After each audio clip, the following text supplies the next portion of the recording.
This is Creek with At the Table Podcast.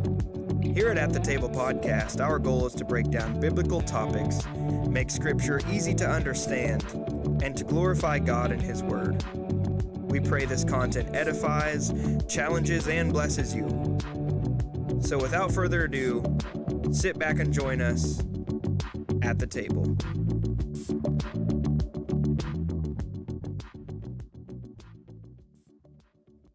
Good day and welcome to another episode of At the Table Podcast. This is me, your host Trey, with my two co-hosts, ever punctual, Creek and John. How's it going, boys?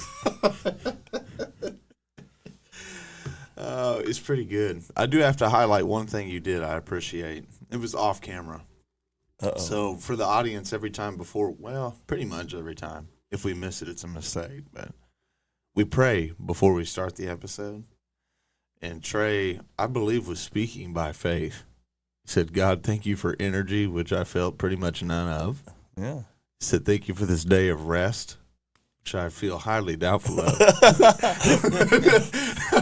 About 3 or 4 adjectives into this day that he was giving thanks for, I was like, okay, well, brother, speaking by faith, I receive it. Yeah, call into the things that aren't as though they are, you know? You gotta, I'm not word of faith, but I'm not going to pray a dead prayer when I'm a part of the covenant. I'm going to pray a prayer of faith, believing. Oh, man. Yeah. I mean, what else do you pray? Like, I don't pray, God, just leave me sapped and empty. Let this day be so busy I can't rest at all. I'm not going to pray that. Yeah, that does sound When the Almighty's involved and He can do anything, I'm like, thank you for rest. Thank you for energy. Thank you for grace. You know? What do you think about that, Creed? That's good. That's good. Down with that? Yeah. What'd you think about his little dig? His dig, yeah. My it was 2 awesome. podcast hosts, ever punctual. It was awesome. As he turned over to you, pushed his glasses An up. awesome. Ever punctual. Hey, if that's the worst you get, that's pretty good, right? True. Yeah. It could be worse. It has been worse. There's been many days where it's been much worse. I mean, you should have heard me complaining before you got here. You know, I was talking to Just kidding. I was talking to a couple customers the other day, and I'm like, you know, Christian male friendships are a lot like non-Christian male friendships, but they are nothing, it seems, like female friendships. Yeah. Yeah, If you don't suffer some kind of ridicule at the hands of a brother that loves he don't love you, you begin to wonder, like, dude, have I trespassed you in some way? He doesn't care about you. You haven't called me an idiot in like 3 weeks. Well, I don't know if I'd go straight to that one, but I mean, You know if he what I ain't mean? ridiculing you somehow, he don't care about you. Right. Yeah. I mean, if you haven't made a comment about my weight or something, and You're not a part of the covenant. Yeah, it's been a month or two. I'm starting to wonder. Do you feel the same about me as you always have? You're making the guy who already feels bad feel worse. Not a part of the covenant. Golly. Is he even called an idiot? So it's get called an idiot or be part of the covenant. Or not be part Or of the not covenant. be part of the golly. Well, it is weird how that Would you works. rather be an idiot or not be part of the covenant? Guess be an idiot. Yeah. That's a choice we all have. But it is jovial, you know, like you do something kind of doofy, and someone says like, "Hey, what are you, some kind of idiot?" You know, like if they're your buddy, that's funny. You laugh with that. I feel like you PG our interactions for the sake of the podcast. I PG your interactions for sure. Yeah, I was going to say, I don't usually go much further than that anyway. Okay, maybe PG-13 at the most, but you're over here acting like we cuss each other out and like This is a great segue. like rated R insults. Like, nah. Oh, man. You know, this may look like a really jovial relationship on screen, but truthfully, Creek's pretty abusive. Man, Trey told me the other day that I was so stupid that if he told me it was chilly outside, I'd go to grab a bowl. Wah, wah, wah. That was lame. It's all right. Anything new going on before we jump into the episode? Oh, well, duck season's a week from tomorrow. Yeah, I'm not Exciting. even ready because I'm still chasing deer. Oh, the blinds are brushed. I'm ready to thump. Oh, speaking of deer, shout out to Bo Kennedy, one of our podcasting friends. He shot a nice buck day before yesterday. I seen this picture on Facebook. If you hear this, Bo, shout out. Good job, buddy. Yeah, congratulations. This is an old buck, gnarly, heavy horned, good buck. Those are our favorite. Yes, sir. Well, what do you think, John? Yeah. Let me ask you the question. Yeah. I'm going to pitch it to you. Cool. It's going to be a softball pitch. Yeah. Okay? Coach pitch. What is at the table? Well, much like our banter, somebody being sort of brought to the center of the table in a spotlight in a place of ridicule and controversy. That's a lot of what this episode is going to be about today.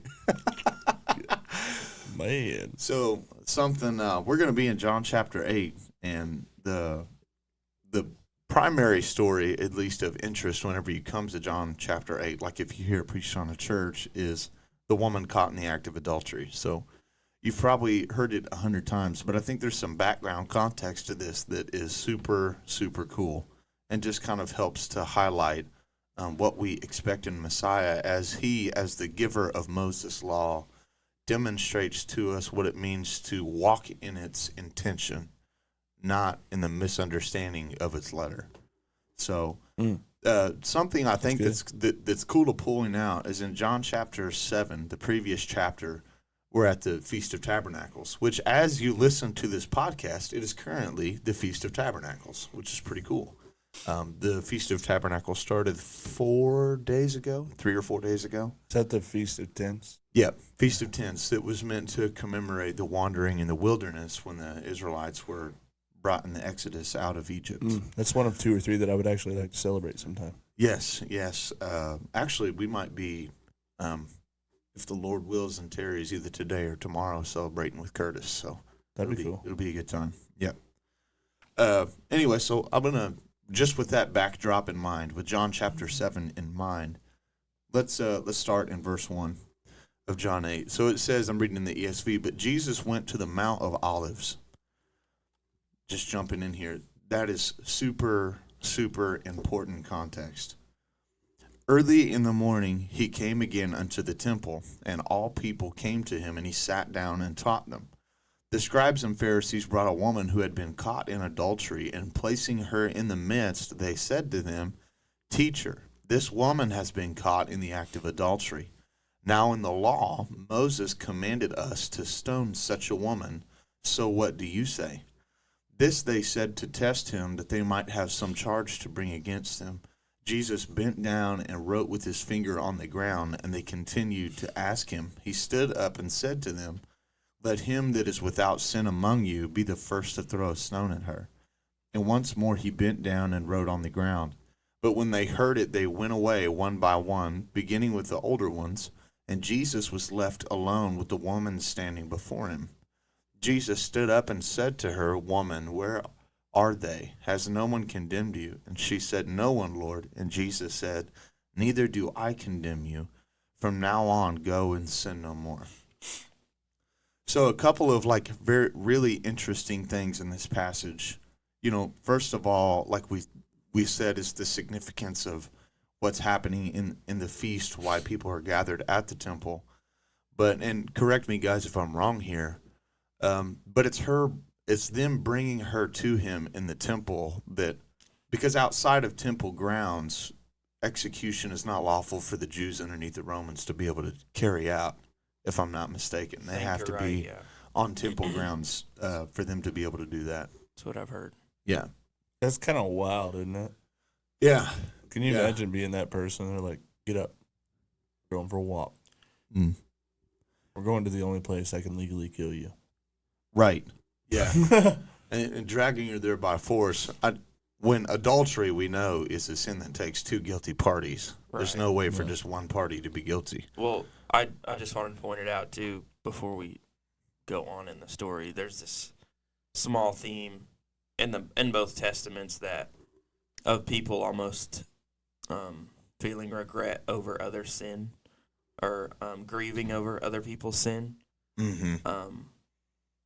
Like to feel sorrow, like we see the prophet, like Ezra or Jeremiah, they're crying, like they're upset. Like Moses, when that chick in the Jewish dude go to the tent and Yeah. do stuff. Like, it says they cry at the sin. Like, that is not what this is. Yeah. This Yeah. is like a gross accusation to try to test somebody. This isn't like we need to rid this of our community sort of thing. Right. This isn't. I would argue Moses and the prophets, in a sense, they had loving hearts for their people, Yeah. and they wanted these types of things to be taken seriously. This isn't what the Pharisees are doing. Yeah, I mean, otherwise you end up being like a huge believer in coincidence, right?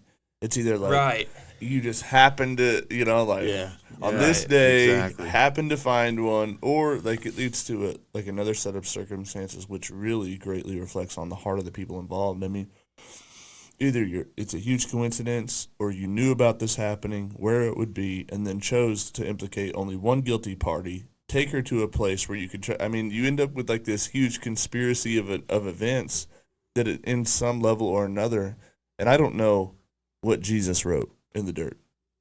I don't know. If I was him, I'd have wrote like the address, or something, like the date and time that they planned this all out. But either way, like the fact remains is the statement that he makes. It convicts them to their hearts because they know at some level I'm implicated in this. Yeah. Well, Right. Yeah, it places them in that. I don't know. And the proverb that comes to mind is unjust balances and diverse weights are both alike an abomination to the Lord. Yeah. Right. Like if you're a practicer, and that's an important thing. I mean, Jesus says, like, if you're without sin, throw a stone at her. So, and it's important to note that because Jesus is being tested. It says that the Pharisees brought her here, which is crazy. You're gambling a human life to try to trap somebody that has done no wrong and has only done right. Whether you believe it or not, you're gambling someone's life to trap God. Yeah. Like your God. And I think that Jesus confirms or affirms the law of Moses, right? He just says you need a better judge. It almost seems that way because he's like, hey, if you don't got any sin, throw the stone. Yeah. And so it's a weird way where he comes out like not denying the law of Moses, affirming the law of Moses, but simply saying like you are unqualified to judge her because you also are guilty of sin. Yeah. Yeah. And I look at this, I don't know, there's something about Jesus like coming from the Mount of Olives and the history of that kind of draws back a different story about adultery in my mind. Right, like Solomon completes the temple as per commanded by God. He's given this wisdom that's unmatched by anybody else, and he asks God for wisdom to be able to rule rightly, and he ultimately falls into adultery, spiritual adultery, and builds a high place to another god on the Mount of Olives, overlooking the Temple Mount. So on a higher place than the Temple Mount, right? And to me, it just it's kind of like the micro and the macro. I guess like in my mind, I'm seeing you guys who are living in exile don't seem to see yourselves as like in the wrong in any way, shape, or form. You don't seem to notice that like this woman's not the only one in Israel or even your people in general that have been guilty of adultery with God, but you don't really seem to be in a hurry to stone one another. I would even say, like, further than that, what was the promise that God made Solomon when he completes the temple? He basically tells him, like, as long as there's someone that will cry out to God, I'll preserve your descendants. And, like, here in the same place, you have a woman, like, what's her proclamation when Jesus says, where are those who condemn you? Or who condemns you? No one, Lord. And I don't know. It just seems like almost like that promise and, like, a little bit of fruition, like, on a micro level. Yeah, for sure. I like what you bring up about them kind of blaming other people, but that's happened since the beginning. Like even Cain and Abel. You look in Jeremiah, Ezekiel. Some of the exiles are blaming the people. Yeah, they did. It's our ancestors. And it's like no, yeah, no, it isn't. Right, It's not. It's you. Yeah, And I mean, I think that's why Jesus, it's funny to me how this answer that he gives them, which we'll get into, that's partly why it's such a kicker. Like, Yeah. they don't expect that. They don't expect to hear any sort of, well, what have you done? Right. What have you done? This Roman Empire, this blah, blah, blah, whatever. What have you done to deserve that? And it just kind of shows to me, too, like, what the living God can do that a scribed law cannot. Yeah. Like, that law is certainly an extension of God or an expression of God, right? It's something that God gives.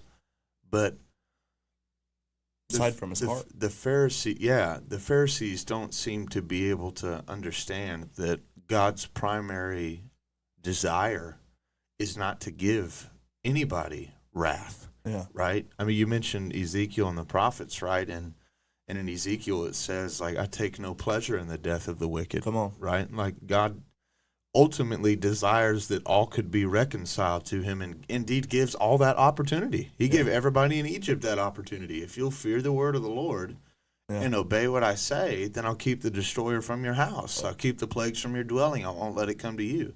Which is ultimately what he ends up telling the children of Israel in the law. If you keep the words of this covenant, then I will keep all of the plagues of Egypt from coming upon you. But if you don't, and you break the covenant, and keep in mind that word, you break the covenant, it's like he's insinuating you're guilty of adultery, right? Yeah. But if you commit adultery, then the penalties for spiritual adultery will be on you. And it's like they've forgotten that mercy in the law, come on, that's where it is, are only juxtaposed against each other if you're not God. That's right. But God ultimately cannot contradict the law, but still allow mercy to triumph. And what does he say over and over throughout the prophets in different ways? Like that, like that's what God values. God desires mercy. Yeah. Walk humbly before your God. Value justice, but love mercy too. Yeah. And there's a place where those two hinge, and that's what Jesus. It's funny and it's cliche, but it's true that the only one who's qualified by his statements to throw a stone at her is him. Right. He's the only one, because he's the only one that could stand before God and say, I know no sin. Right. That's what the gospel writers will write and say, he who knew no sin. And he doesn't. And he tells her that. Yeah. Neither do I condemn you. That's a wild statement, but it's one we've all heard. Right. I mean, all of us have heard that from God, right? Like, I don't condemn you.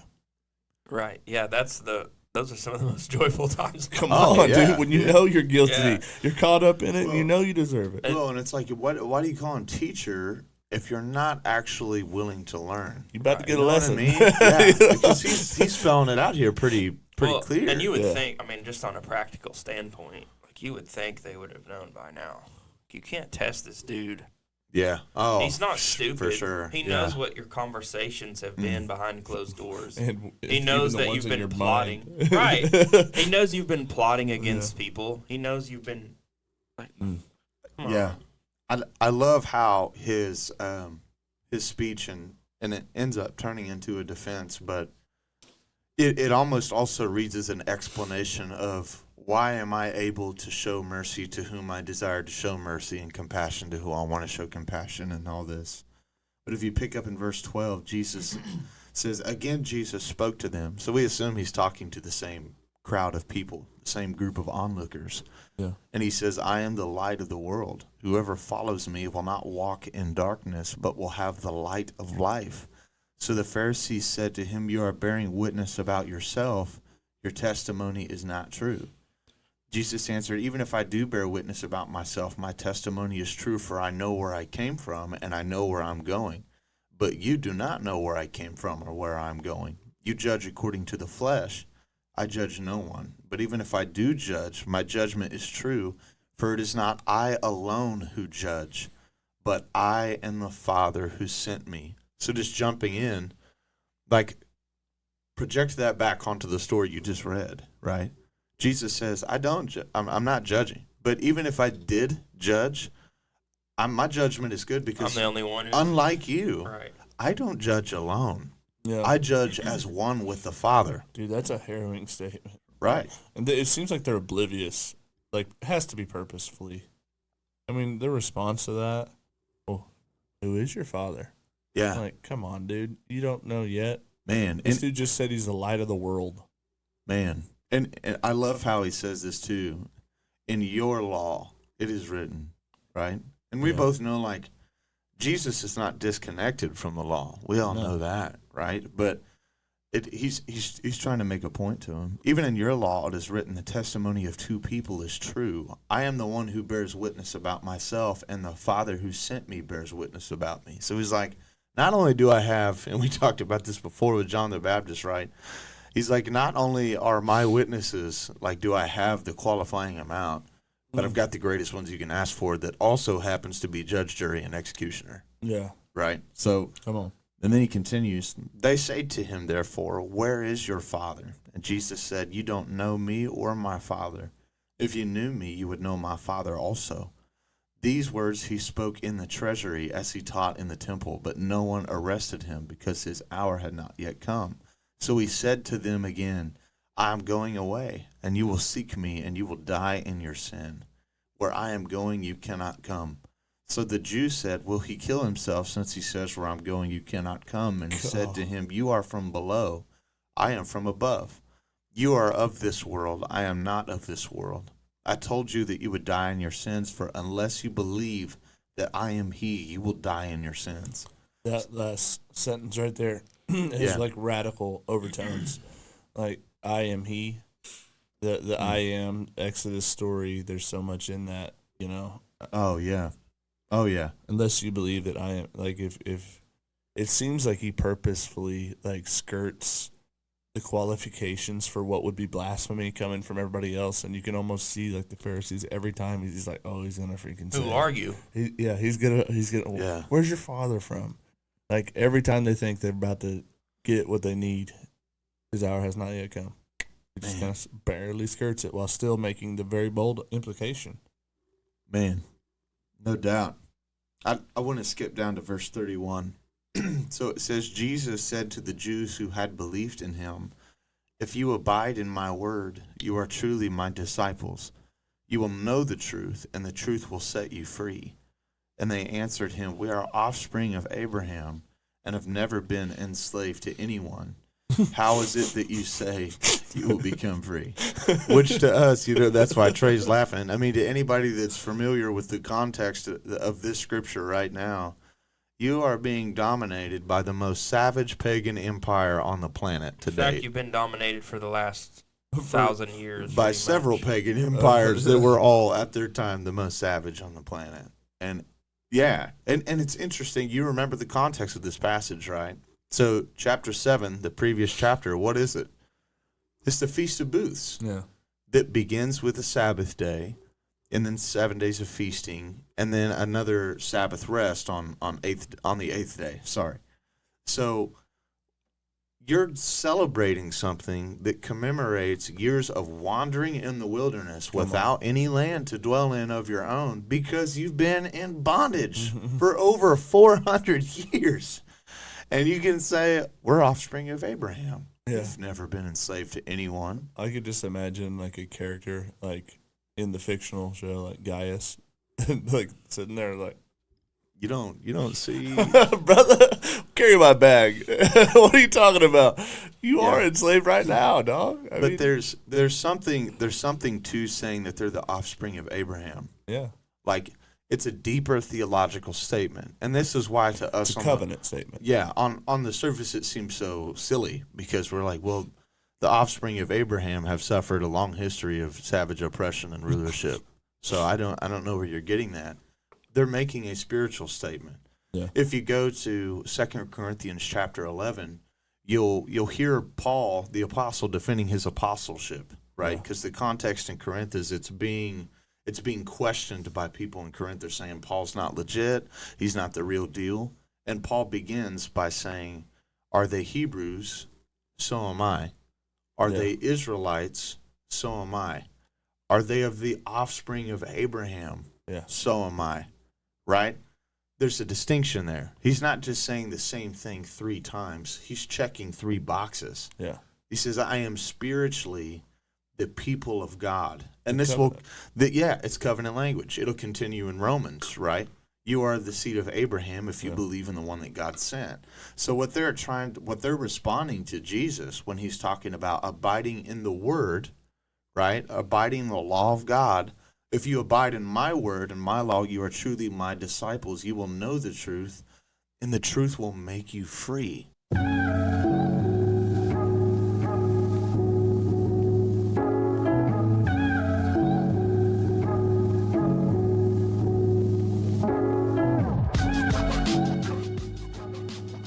We hope you're enjoying the show. If you are, give us a rating, review, and send this podcast over to a friend. If you want to contact us, email us at thetablepodcastmail@gmail.com. You can also find us on YouTube, Facebook, and any other podcasting platform. Ask us about merch, recommend topics or interviews, or just tell us what you think of the episode. Thank you for listening. Now, let's get back into the show. The issue here is they don't see that they are spiritually in bondage. Yeah. Not physically in bondage. They don't see that they are spiritually in bondage. So Jesus continues. In verse 34, it says, he answers them saying, truly, truly, I say to you, everyone who practices sin is a slave to sin. The slave does not remain in the house forever. The son remains forever. So whom the son sets free is free indeed. I know that you are offspring of Abraham, yet you seek to kill me because my word finds no place in you. I speak of what I have seen of my father, and you do what you have heard of from your father. Uh-oh. Yeah. He continues that explanation. They answer him saying, Abraham is our father. And Jesus said, if you were Abraham's children, again, these are theological statements, right? If you're Abraham's children, if you acted like Abraham did, you would be doing the works that Abraham did. But you don't, right? He says, but now you seek to kill me, a man who has told you the truth that I heard from God. This is not what Abraham did.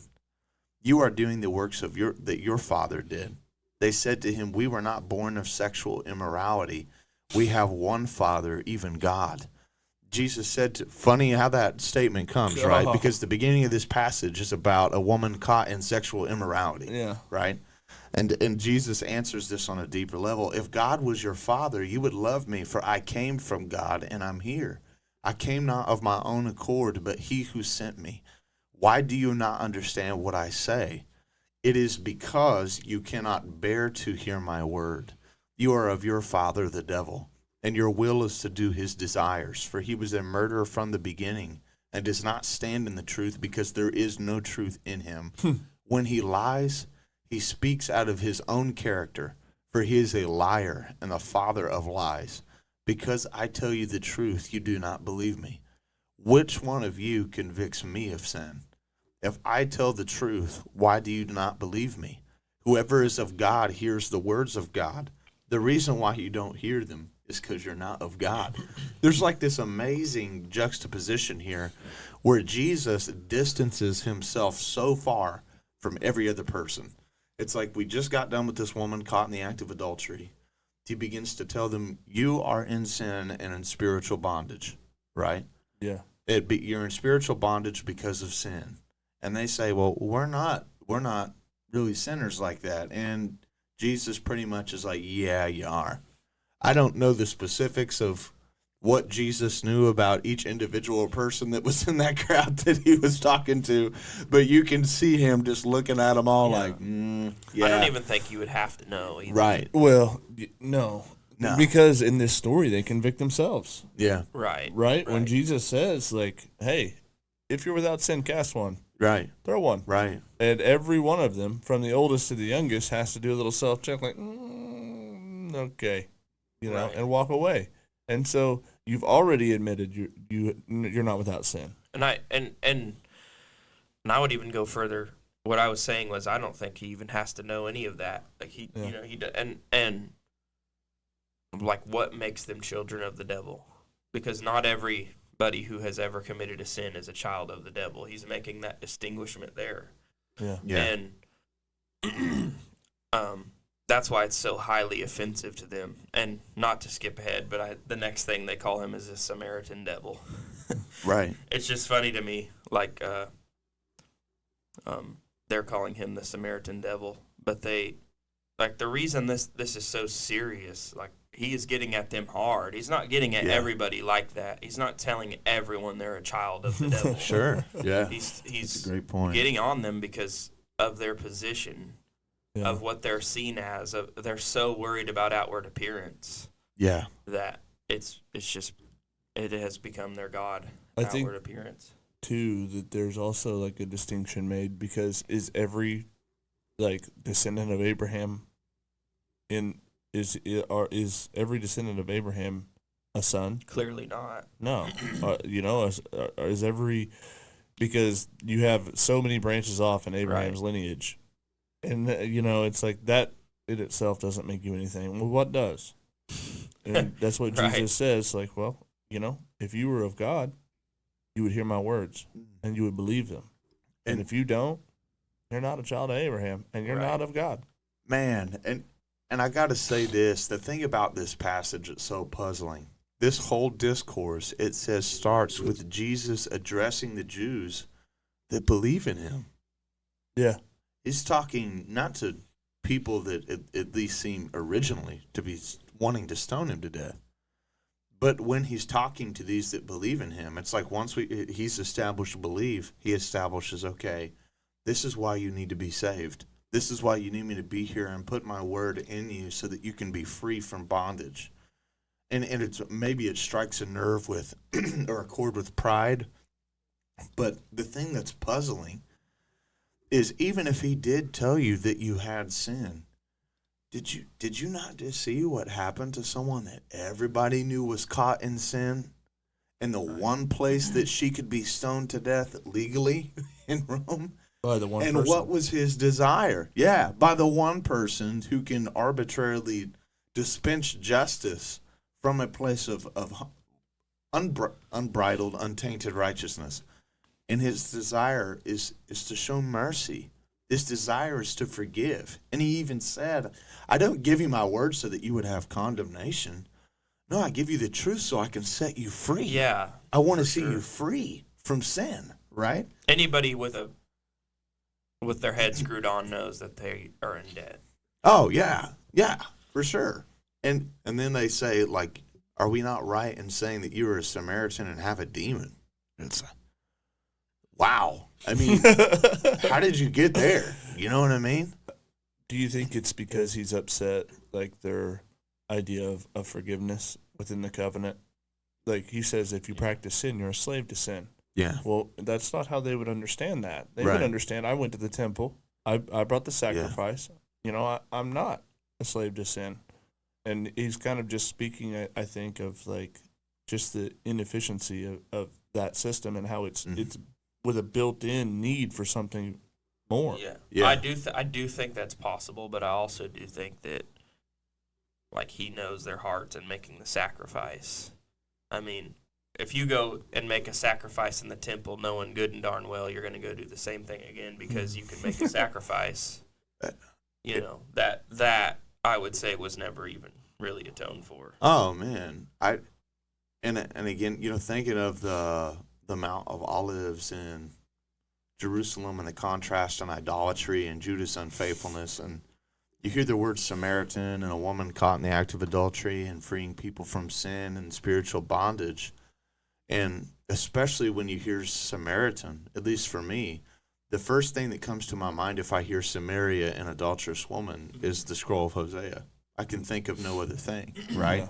When you have the northern kingdom of Israel that will be called Samaria, and God tells the prophet to that kingdom that is currently in spiritual bondage because they're worshiping another God and breaking the covenant with Yahweh, he tells him, hey, so that you may preach to them and understand my love, essentially, I'm paraphrasing, go marry an adulterous woman. says, and he says, for I am married to the adulteress and the backslider, right? So he's like, I have yoked myself in marriage to someone who constantly runs away, right? And you get this whole story played out in Hosea. She leaves, she goes right back to being what we can only assume is a cult temple prostitute. Hosea sells the farm to go get her back when nobody else will buy her on the auction block in chains, in bondage, right? And God, in the scroll of Hosea, that's where we pull the quote, I would rather have mercy more than sacrifice and compassion more than burnt offerings. Yeah. And the thing that just blows me away is if you flip that story, you insert those characters here, God is still God, right? So Jesus would be like the Hosea. They're like the adulterous woman. But even the temple prostitute, Hosea's wife, never told Hosea he was a demon. that he was the adulterous demon prostitute. Yeah. Never. That's wild. And so this whole story is like this huge indictment against the people that are here. It's like it's not only that you won't allow him to save you or that you slap his hand, but you blaspheme his name. You know? Yeah. And it's crazy because it just reminds you of that Old Testament passage when they said such a thing has not even been heard of in Israel, right? You're like, dude, Right. Even your forefathers who did way worse things in terms of practical sin than what you're doing right now, at least we would assume, they would never do this. Yeah. Well, to them, only a Samaritan would say something like that. Only a Samaritan would question whose bloodline they're from and just tell an adulterous whore that she's forgiven. Yeah. Like, that kind of thing is not. Or have the gall to tell a Jew that they're in spiritual bondage. Right, Yeah. right. You're telling us from Judah that we're. Right. Yeah. We may have got shipped off to Babylon and Persia, but we're not in bondage. And then Greece, and then Rome. And that doesn't even count, like Philistia and like, all the. I mean, but I kind of, as we wind down the episode, at the end of this, he makes a statement at the end of this chapter. He says that, truly I tell you, truly I say to you, if anyone keeps my word, he will never see death. That's a radical statement to make. Yeah. 52, the Jews said to him, now we know you have a demon because Abraham died, as did the prophets. Yet you say, which is ironic because their fathers killed them. But we'll leave that aside. Man. Yet you say, if anyone keeps my word, he will never see death. Are you greater than our father Abraham who died and the prophets who died? Who do you make yourself out to be? So they have finally kind of nailed down, like, okay, you're making some pretty wild statements. Why don't you just come out and say what you're trying to say? But before we go there, I do think that's what we have to kind of unpack. What does that mean? Yeah. Truly I say to you, to those who keep my words, they will never see death. Yeah, this is spiritual death. You won't see condemnation in the grave, right? Like, this is how David writes in the Psalms, with an expectation that God will ransom him from the land of the dead, that he won't allow David to be in bondage down there forever. Corruption. Yeah. Yeah. That this Holy One will essentially will ransom those that are captive and lead them on high to be with God, right? This expectation that God will save them, and I think that's what they're talking about here. You won't taste death if you keep my words. I think Jesus is saying, like, you won't die, but you'll live forever, because we know that there's condemnations not just written in the Old Testament against men, but offending angels that you're gonna taste death. Yeah. You're gonna drink it to the gulls. It kind of seems like it's a hint towards resurrection.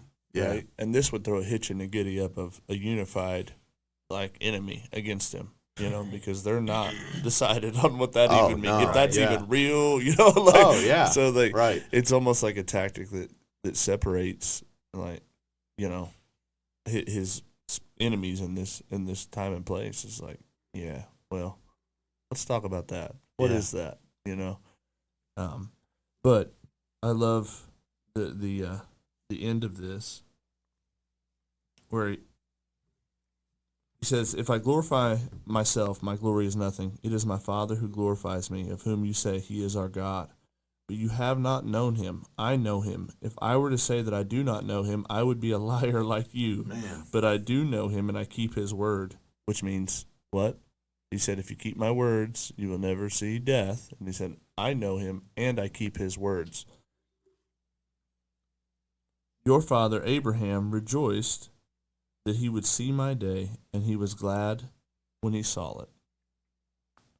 So the Jews said to him, "You are not yet 50 years old. How have you seen Abraham?" And Jesus said to them, "Truly, truly, I say to you, before Abraham was, I am." Man. That's a gauntlet, buddy. I mean, and it has exactly the effect that it would.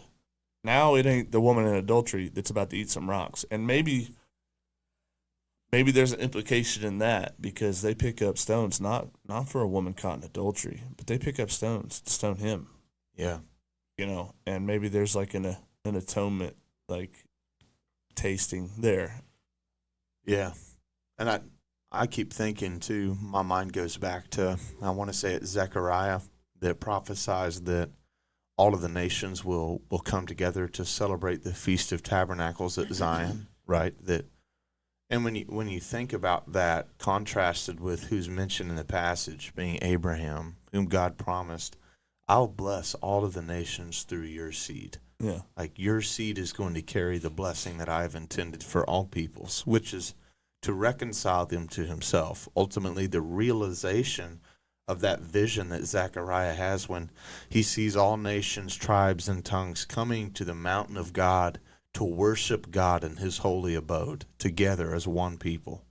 Yeah. And it's for them, I always think of that passage too, where Abraham and Yahweh are making this covenant, and the deep sleep falls on Abraham, and the only one that passes through is Yahweh, right? Meaning, I'll keep your half and mine, and if I don't, then let me be cut off like these animals are, right? And it's just amazing for them, because they've got the apocalypse of Abraham and some of this literature going around that for them, some Jews, not all Jews, would believe that when God took Abraham outside the tent, that just wasn't talking about a physical encampment. Yeah, but it was a showcasing, a prophetic vision of what God had intended to do, right, through time, through the cosmos. And then it's I'm not saying that Jesus is affirming the apocalypse of Abraham as literature. I'm not saying that at all. But at the very least, what he is saying is Abraham knew that the fulfillment of God's promise rested on me. Yeah. And he looked to see that day, and he was glad in it. But you hate it. That's how you can tell you're not his children. Not only that, but he says, and he saw it. Yeah. And was glad. Yeah. There's one of two possibilities. Either he saw it beforehand and got a glimpse of it and rejoiced in that, or right now he sees it and he's glad. To the contrast between these two people with Abraham and these people, wrapping up, second plane landing. I was talking with Zane last week, and he was telling me about the Chronicles of Narnia. He's actually read all of the books, and that the very last book, Aslan reappears at this final battle in a gate with him, a heavenly gate behind him, and all of those that were in Narnia that were dead, they come back to life. And the description is those that are resurrected, and they see Aslan's face, and they smile. They're like, "Aslan, you're back." They enter into this gate, into everlasting life with Aslan. And then those that are resurrected, that when they see Aslan, their faces are filled with anger and hatred and resentment. They fade. They ultimately are judged and condemned. And to me, it's God is showing himself to the people. Yeah. And that statement we made about Pharaoh months ago on the podcast, the same sun that melts butter hardens clay, Yeah. Your relationship to God will pretty much be predicated entirely upon your heart posture towards the revelation of himself Yeah, to that's you. right. What do you Like, do with this one thing? Yeah, what do you do with Jesus of Nazareth? Yeah. You know, and if that fills you with disdain and anger and hatred, you showcase who you're really of. You can't be of God, because when God's plan to bless the nations comes to you and you hate God blessing the nations, Man. that's a sign that you're not of God's plan, right? This plays out well in all of like the Abrahamic history. I mean, like that's what Jesus says. He saw this day and was glad. He had no idea what would be necessary. You're talking about before Mosaic law. You're talking about, before any idea of atonement. You're talking about a guy that simply believed God, and it was counted to him as righteousness. Mm-hmm. And I think that, like, they're calling themselves the children of Abraham, and so they're attaching themselves not to Moses, but further back than that. Yeah. And I think that this statement to Jesus, from Jesus, is so genius, because he's like, well, okay, what do you do with this one thing? Right. What do you do with me? Because Abraham saw it and was glad. He's righteous based on his belief. And there's a slew of other characters all through your history that, based on what they did with this one thing, you're talking about writers of Psalms like David versus Saul, right? Like, what's the difference? Yeah. And it makes me think about the co-signings too. Like, Abraham lies to King Abimelech about his wife Sarah. He's like, oh yeah, she's just my sister, you can have her. So he takes her, right?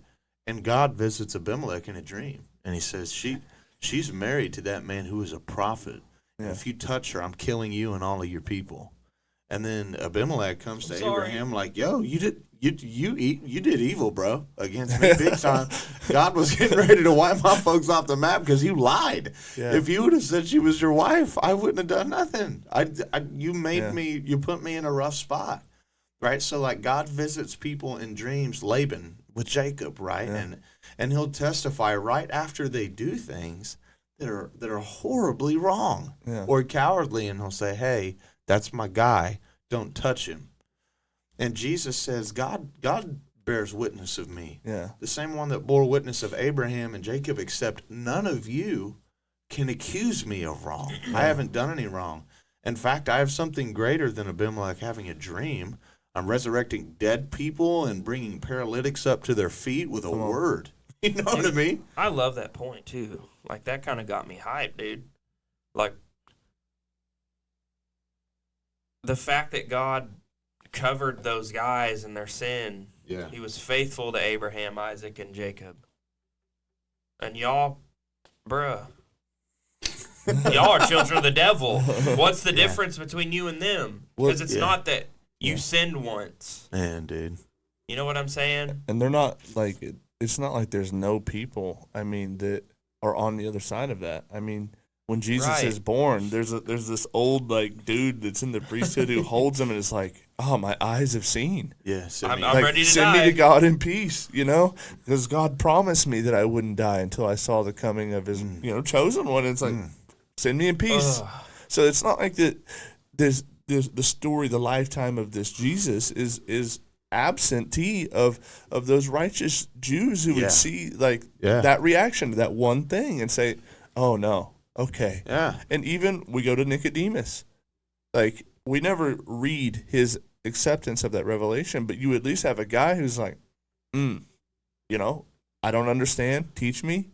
It's not this rejection, this open-handed just fighting warfare. It's someone who's like, well, yeah, I'm gonna ponder the question of what do I do with this one guy? Yeah. What am I gonna do? I love what he brought up about Aslan, because, like, and I know this is probably our third plane landing, but hey, that's all right. I'm not judging anybody. But who, like, no matter how screwed up some people are, like maybe the woman caught in adultery looked up with love on Jesus. I don't know. Yeah. But, bro, like, at the end of the day, what are you looking at when you look at Jesus? Yeah. And they are gnashing their teeth and angry and bitter for what? Because he challenged your pride a little bit. Mm. He told you weren't. Ultimately, he told you weren't sinless. Right. You just didn't want to hear what you already knew, and you're mad about it. Man. And as we wrap That's good news for me, bro. That we can. When you're tempted to be a Pharisee, just remember that those same people, if they look on the Savior with love, are good. Man. Yeah, I agree. I think that too, like John 8, there's a spot in the middle where after this adultery thing, he kind of gives this little explanation. It said, and many were there heard and believed on him. You know, it's like it's almost like the Satan figure in Job. Like, you guys are being used as the catalyst for me to lay this question out. And anyone who's around is given the same choice that you are. But you are the Pharaoh with the hardened heart. Yeah. And they're all being the ones pitched the question. And you said, you know, maybe the woman in adultery looked on him with love. I bet she does now. Yeah. You know? I bet she does now, because she sees a clear picture of, like, my life is forfeit, save for the one who saves me and says, like, I don't condemn you. That's what's going to make her love Jesus. Yeah, I mean, and come to. If her response was to get up and be like, who are you? You know, like. And it's funny too, because they're trying to use the law of Moses to trap Jesus, right? Who intends to show mercy and reconcile people to Himself, and it's like they forget that while God was scribing the law with his hand on a tablet, your ancestors were down the mountain, rising up to play, doing way worse than what this woman has done. Come on. And God was writing the covenant while they were committing adultery. Yeah. Like, they were in bondage. When God says He's married to the backslider, He's talking about you. Come on. Like, He didn't choose you because you were pretty. Come on. Definitely not because you were holy, It's just coincidence that I am pretty, I think. Hey, I'm not. All right, boys. Well, good episode. Yeah. Yeah, I think that actually covers our material for the day. Good episode. Really enjoyed it. Any final thoughts? No. Be blessed, y'all. Well, I guess from all of us, sorry for the abrupt ending, but for all of us here at the Table Podcast, we bid you adieu. God bless you. Godspeed.